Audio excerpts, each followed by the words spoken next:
Hai teman-teman, kenalkan nama saya Budi Arnawa dengan NIM 2207511016 dari Program Studi Ekonomi Pembangunan Fakultas Ekonomi dan Bisnis Universitas Udayana. Jadi pada kesempatan kali ini teman-teman, saya akan mencoba memaparkan materi mengenai Internet of Things. Jadi pernahkah kalian semua membayangkan nih, benda-benda di sekitar kita bisa saling berkomunikasi tanpa adanya campur tangan kita sebagai manusia? Seperti lampu rumah yang menyala otomatis saat kita pulang ke rumah, ataupun jam tangan yang memantau detak jantung kita itu di setiap saat maupun di setiap detik. Jadi inilah yang disebut dengan Internet of Things atau IoT.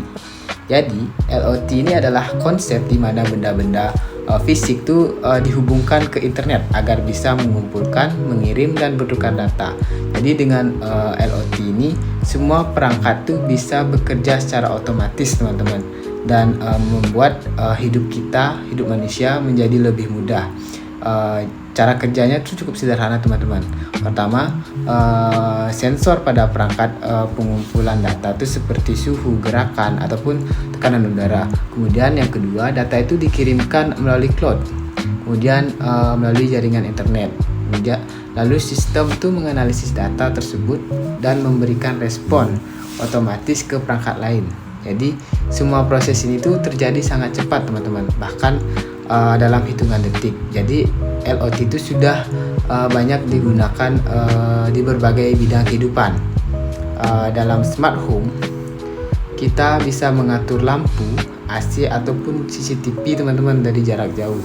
Kemudian dalam smart city, lampu jalan tuh bisa menyesuaikan cahaya secara otomatis. Kemudian dalam bidang pertanian, sensor tuh dapat membantu petani untuk menentukan kapan tanaman kita perlu disiram. Dan dalam bidang kesehatan pula, ada smartwatch yang bisa memantau detak jantung, langkah kaki, hingga kualitas tidur kita teman-teman. Jadi teknologi ini tuh memberikan banyak manfaat teman-teman, seperti membuat pekerjaan lebih efisien, hemat energi, dan membantu manusia juga untuk mengambil keputusan lebih cepat. Namun kita juga harus berhati-hati, karena IoT ini memiliki tantangan seperti keamanan data dan privasi pengguna. Kalau tidak dijaga dengan baik, internet pribadi bisa disalahgunakan oleh pihak yang tidak bertanggung jawab teman-teman. Jadi Internet of Things ini bukan hanya teknologi dari masa depan, tapi juga sudah menjadi bidang dari kehidupan kita sekarang. Jadi dengan menggunakan IoT secara bijak dan aman, kita tuh dapat menciptakan dunia yang lebih pintar, terhubung, nyaman, dan nyaman untuk semua orang. Sekian pemaparan materi dari saya. Terima kasih dan sampai jumpa.